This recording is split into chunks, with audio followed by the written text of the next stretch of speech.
All right, and we are back with what is now episode 2 of season 3 of the Ruckus podcast. Episode 2 is a continuation of episode 1, which is the WLPC episode, all about the recently completed Prague and upcoming Phoenix events, featuring myself and Jim Palmer. Not the event, the episode. But so, apologies for it being a little bit of a longer episode, but Jim and I can both talk, and we will now get you back to episode 2. Enjoy. So we pivot from that. Once you finish your 20 votes on the talks, you get to vote for your deep dive. And, you know, as I mentioned before, it's 3 hours on Tuesday, it's 3 hours on Wednesday, roughly, of really deep dive, hands-on with a particular topic. And Jim is our expert here because Jim has done a number of deep dives on the antennas before. So what do you want to tell everybody that's listening that's never done one of these? What's it like to sit in a class, to and not forget about giving it, but just to take it? Doing a deep dive is, you're right, it's 3 hours on day 1, 3 hours on day 2. And usually by the time you get to the end of day 2, I mean, we mentioned Roel before. By the time Roel got done with my antenna class a couple weeks ago, by the end of day 2, he looked at me and he was like, I'm done. He's like, my brain hurts, you know, and that's what it is. It is because there is so much information, because the people who give these are generally very, very passionate about the topic that they're giving. And so we could go on as instructors, we could go on for a lot more than 6 hours. So we're trying to get as much information, you know, presented in a way that our students can consume it. But when you're done, you've been exposed to that topic in ways that, you know, you've never imagined before. And so a lot of times, you know, the first time I taught it, I actually had somebody that would just basically got up and was like, I'm done, I'm out. And they left everything on the desk and was just like, I can't do this, because it was just so much. It was actually a little too much for them. And so when you pick your deep dives, when you vote for the deep dives, and you vote for 3, and there's 24 actually this year, which is quite a bit. When you submit them, just expect that you're going to be doing something that you maybe have always wondered about, whether it's 3D printing, maybe you want to take packet analysis, or you want to learn how to, you know, capture wireless frames, or hacking and pen testing. Just imagine that you're going to go into this, you know, these 2 days, these 3 hours on day 1, 3 hours on day 2, to where you are just going to learn a whole lot from your instructor. But the cool part is you end up going to be leaving with stuff that allows you to then almost recreate everything you did and continue to learn at home. So it's not just about, you know, how do we do it, you know, for those 6 hours. It's how do you then take that home, and how do you use that? How do you, you know, show that to your coworkers that couldn't come? How do you sort of take your knowledge that you've learned and then share that with other people? And so that's kind of what you do, is when you look at this stuff, is don't think of it as, when I'm done at 6 hours, I'm going to be totally done. This is just the introduction. This is the starting blocks to get you going into these topics, to where you can then continue to learn and work on your own. And so that's the Antennas 101. And I think I've done it 3 times. And so I've had so many people come up and ask me, they're like, are you teaching this next year? Are you teaching this next year? In fact, the last couple of ones, I've had to cap it and say, I just can't take any more students, because, you know, you get to the point where it's just too crazy. And in Prague, we had 30 students in my class, and it was so loud, and they went so crazy deep into it that I had a hard time reining them back in. And, you know, so I'm like, okay, so we're not going to do 30 again unless I really have to. So, you know, it's all about, hey, we're going to keep it small. We're going to keep it contained, and we're going to really dive into this topic, and we're going to get you going to the point where when you leave, you can continue that knowledge, and you can then learn on your own. And all the instructors are always like, hey, if you have any questions, send me an email, get a hold of me on Slack, get a hold of me on Twitter, and we'll continue these conversations even after you get home to help you continue learning. So that's what it's like to give it, and to, you know, present one, to instruct one, and also to be sitting in one. But for this year, you have a deep dive that you've submitted. Which one is that one? So I submitted the building a home lab from the ground up, and I alluded to the fact that you helped me craft that one, because we can have a conversation about this at any given point in time. But if you're out there listening to this and you're actually curious about submitting a topic for a future WLPC, can't for 2023's Phoenix, but how you pitch it, how you title it, how you describe it is just as important, because this is what gets the votes and this is what makes it stick, right? If I just said Home Lab 101, but it sounds a little bit more descriptive. The idea from this actually, it kind of was a collaborative effort, right? So I, as an SE, had to build a home lab that I'd never really had before back in January of 2021, right? 2021. And as I was putting it together, I was talking to Jim, because Jim was extremely helpful in me getting kind of up and running and sharing all the pains that he had when he started, because he's been at Ruckus a little bit longer than I have. I think you were about a year ahead of me.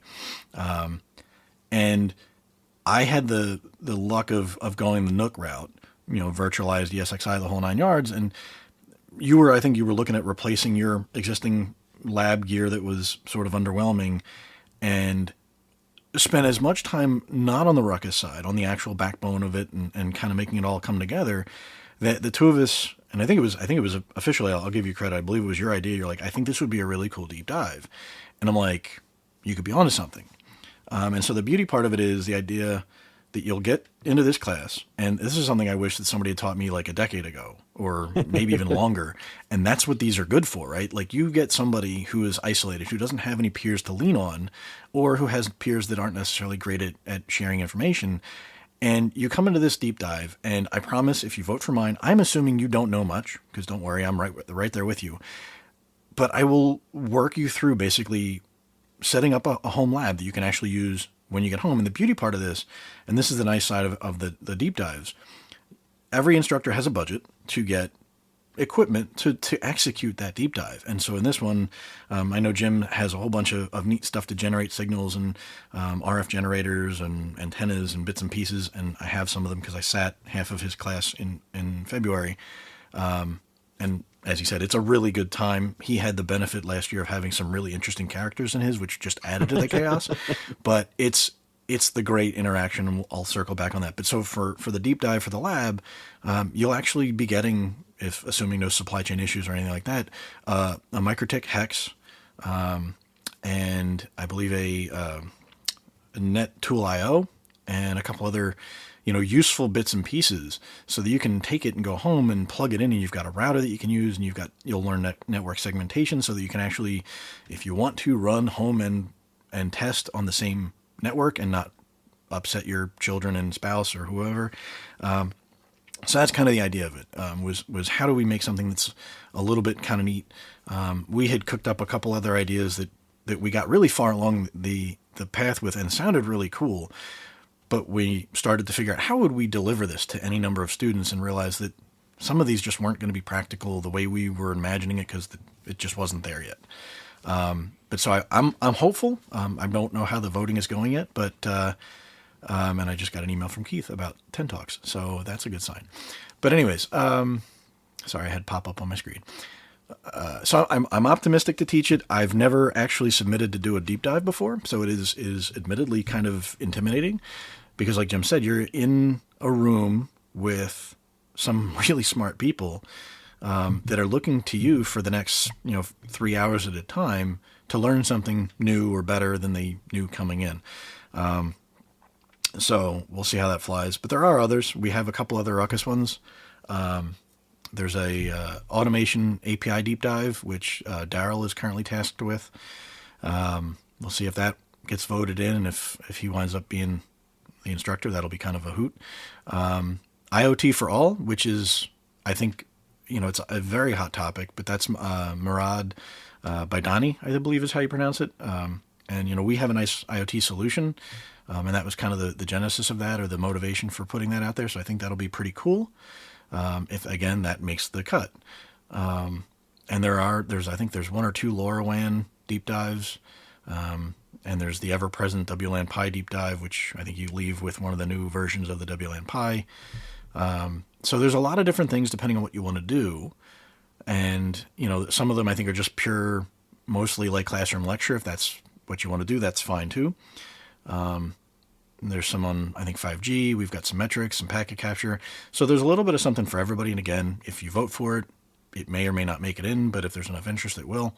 But to Jim's point, the interaction that you get from the people in the deep dive with you and the people delivering the deep dive are invaluable. So I mentioned I met you in 2019. You and I were in the same hacking deep dive. And the great thing is you were a little bit more comfortable at certain things than I was, and maybe you heard some things better, and we were all working off of each other. No disrespect to the instructor. The hacking deep dive was like a huge class. But it was chaos. I mean, the bigger the classes, the harder they are to kind of follow. And it's nothing against the instructor. It's just you put 50 or 60 of us in a room and we're going to talk, and we're all talking when we're walking through things. So it's a little bit crazy. So I understand capping it at 30 for your antenna deep dive. If I ever get asked, I don't even know what I would cap the lab one at. Cause that'll be interesting, but you get to meet people, you talk to people, and almost everybody in the community is the same way. They're like, hey, if you don't follow me on Twitter, you don't follow me on LinkedIn, follow me, and then shoot them a DM. They'll give you a text message, whatever, and you can talk to them. I mean, I talk to people that I met through instructive classes, WLPC, now more than I did before because I didn't know them. Like, they were chatty and people are friendly in the community in the Slack and whatnot. But once you meet them in person, you break the ice and you actually, you get a feel for them. It's you can't explain it. I mean, maybe I can't, maybe somebody else can, but just that time you're spending that intensive session with them, I almost want to say it's priceless. The gizmos and gadgets that you get exposed to, secondary. But I mean, I'm looking at this, and if I don't get to teach, Peter McKenzie everybody acknowledges, is one of the smartest when it comes to packet analysis and packet capture, and he's got an AP packet capture deep dive. And I sat his CWAP class 3 years ago, and I mean, you want to talk about like mind melting from learning? That was the most intensive boot camp that I've done. But you get the relationship built with Peter, and there were people in my class, and I'm sure there will be people in future CWAP classes that he teaches that already have the CWAP certification, but are going because they know they're going to learn something new from him every time they hear him talk. So that's, there's just tremendous value. There's some really, smart people giving them. So yeah, you get to vote for 3 of them. You only get to take 1, but that's fun. And then lastly, the last set of votes is the boot camps. So these are the Saturday, Sunday, Monday classes. And you give up a weekend, but what is nice about these is you're basically cramming 3 or 4 days of class into, maybe 3 days if you're lucky. And you've got a lot of it's vendor stuff, right? I mean, you've got some of our competitors there, not naming anybody, just for logical reasons. You've got a Python class, which has been there for 3 or 4 years, I think, maybe more.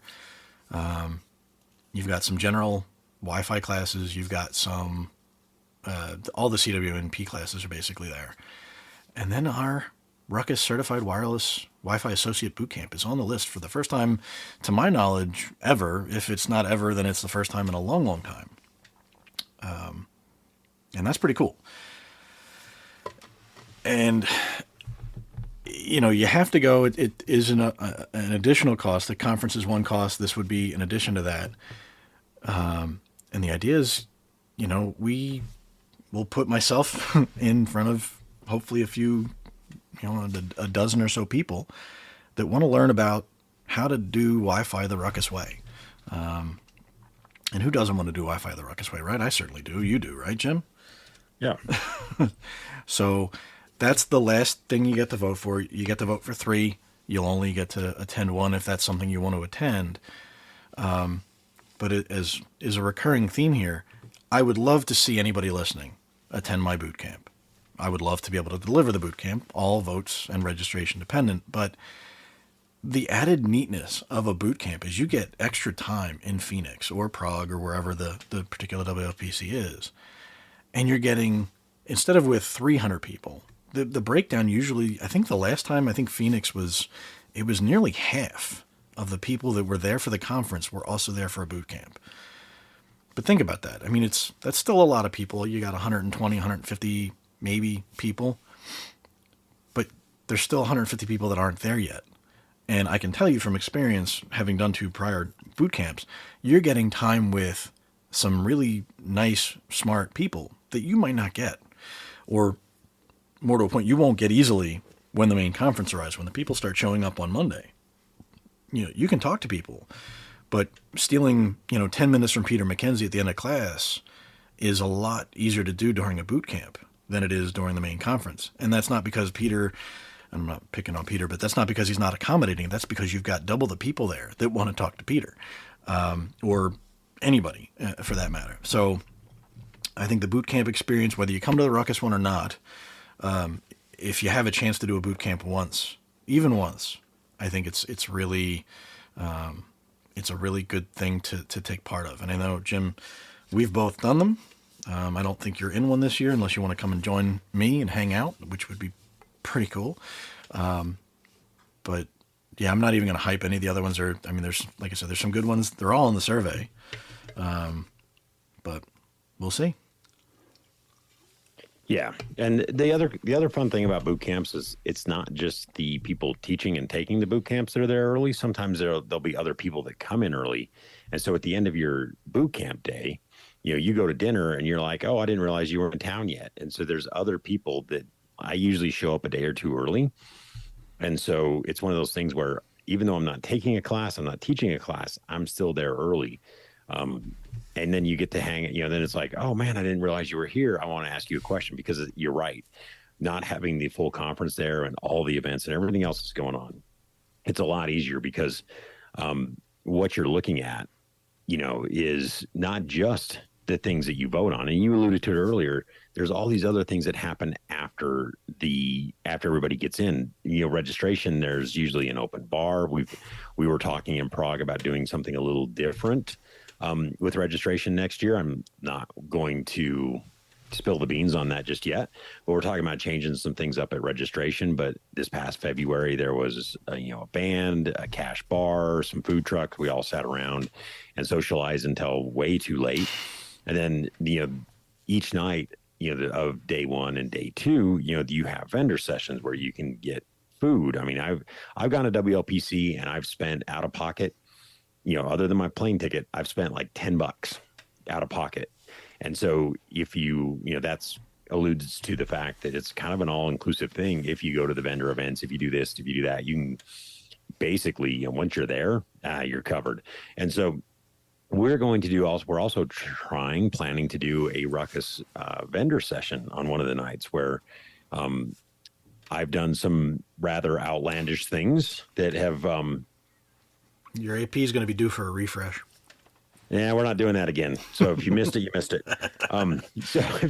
But it's about coming together as a community. It's about learning. It's about doing all these other things. I go to other vendors come to our stuff, and we all just have a good time with it. And so we're going to be doing a vendor session where we give stuff away. So you can come join us one of those nights, still to be determined what night. But there's also other things like, it's not just vendors, it's tool manufacturers, bits and pieces manufacturers.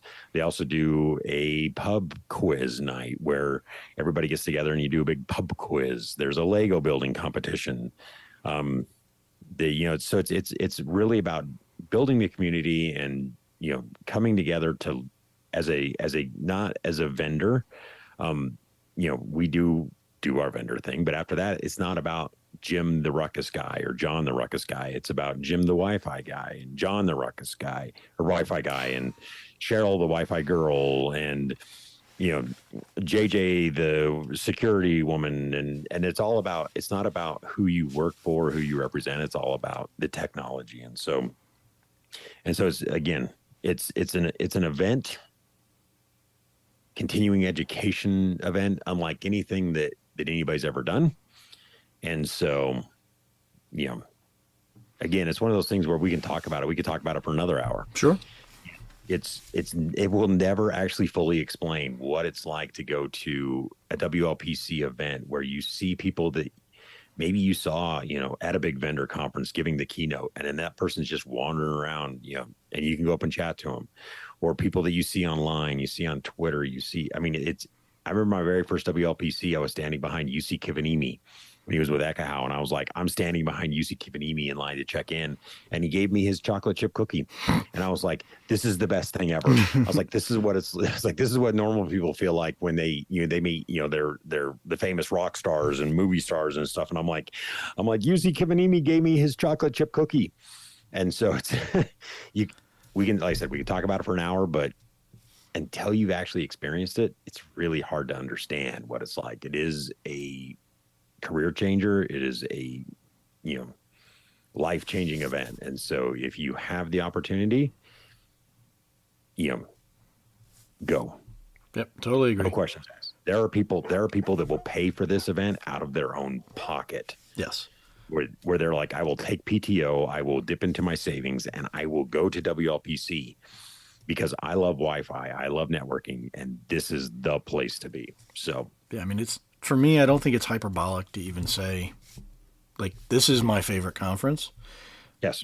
Admittedly, in my career, I've actually shockingly not been to nearly as many. I mean, I know people, Bender, who collect lanyards like nobody's business, but I never got to go to a ton of conferences, and I've been to a few now, but it doesn't feel like a conference. I mean, I've been to the big ones, and you've got that tremendous sense of community. You've got that tremendous sense of your learning. I know many people have said it, iron sharpens iron. I mean, you're literally in a room with around 300 people that are there to learn Wi-Fi. Everything wireless, all the different bits and pieces, what happened, what's coming.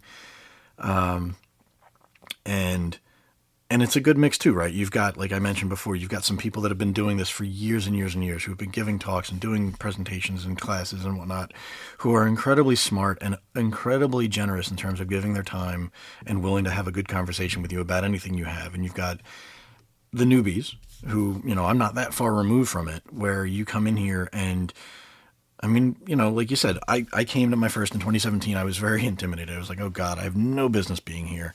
And I was on the shuttle bus from the airport to the hotel, and just kind of talking about somebody I had seen talking about something on Twitter, not realizing that person who I saw posting something about the thing on Twitter was the person I was talking to on the bus. And that turned out to be Jerry Ola, of all people, who is another great one to meet in the community. But you get to meet these people in real life, face to face, and get that relationship building. And that's a neat little story, because I actually was at a football game in New Jersey 2018, I want to say, after I'd met Jerry, and noticed that he was on Twitter, that he was there at that game doing a survey, because he used to work for Ekahau, and they were testing and surveying the stadium Wi-Fi that had just gotten refreshed. So I was like, dude, I'm here with my son at this game, and it was like December. He's from Wisconsin, freezing. I was freezing in like 3 winter coats. He came over in like a thin pullover. I'm like, dude, I know you're from Wisconsin, but that's just crazy.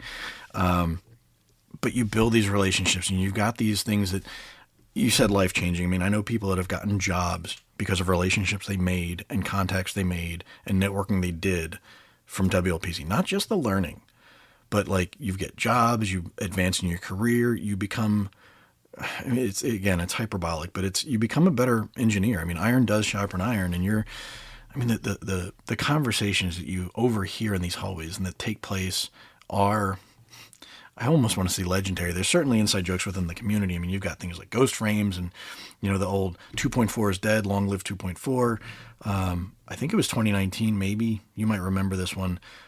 Whatever it was got so heated that Keith actually wound up getting like an executive boardroom off the main conference, and was like, okay, after the conference, before the deep dives, before the vendor sessions of the evening, anybody that wants to have this debate, let's go here and do this.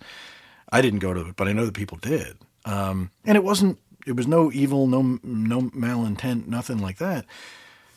It was just, let's have a good debate, whiteboard it out, talk it through. Because here's the reality. I could sit there and have one very firmly held belief, and I'm going to be in a room, and it could be you, Jim, with somebody who has a very firmly held but opposing belief. And to throw out the word, and I can't believe we're an hour in and we haven't used it yet. It depends, right? You're going to find people that know your use case and understand your use case and agree with you. And you're going to find people that just don't get your use case because they've never worked in that environment. And it's an eye-opening experience. I think it's something that you have to go to. Obviously, this is why we've been talking about it. We want to make sure you understand what you've got an opportunity, and it's great. It's phenomenal that Keith and all the people that support him, Matt and Fernay and Tony and Sam and so on and so forth, do this for the community. So yeah, I'm looking forward to it. We'll see how everything goes. Again, voting is open until November 15th. So if you haven't voted, you have a chance to vote and sort of help influence where or what gets talked about and what gets presented. And it's, I mean, where else do you get a conference for the community, by the community, where you actually get to help determine what you get to experience, which is, it's pretty cool. So with that, I mean, we've been talking for a while. I know you've got a show in Denver to get to. Any closing thoughts before we wrap this one up, Jim? No, I think we've covered it all. I mean, again, take my class, take John's class, take somebody else's class. It's funny. We were talking about it 2 weeks ago in Prague, and some of the deep dive instructors were all kind of having drinks one night. And it was literally, and this is not the first time, where we go, I really don't want to even take my class. I don't want to teach my class because I want to go over and take your class. And I've had people come and they're like, yeah, and they're like, I want to take your class, And so it's all the instructors. Like if you ask the instructors of the deep dives, they will tell you they would rank their class like third or fourth on the list. They some of us wouldn't even vote for our own class to get in, because we're so interested and we want to go take everything else. And so it's that type of experience. But it's all about learning. It's all about growing. And I invite everybody who's listening to, come join the community, whether, you're, whatever your job is, whatever your role is, come join the community because it only can get better. So agreed. That's my final word. Go vote. Join us in Phoenix. Join us in Prague. Join us in Mexico City. Well, not us. I'm not going to Mexico City, but maybe next year. So on that note, we'll send it home. Thanks everybody for listening. Hopefully we're not going to take 6 months between episodes again. Thank you, Jim, for joining. It was, I know we've been talking about it for a while, but this was great. Hopefully if you got the chance to vote, you'll actually make it out to Phoenix. Don't be a stranger. Don't look at either one of us like you can't talk to us. By all means, if you're in Phoenix in a few months, come find me, come find Jim, whether it's the vendor session, the hallway, wherever. Introduce yourself, say hi, and let's make some more friends. I'm all for it. So Thanks everybody for listening. Have a great rest of the day, and go make some great Wi-Fi.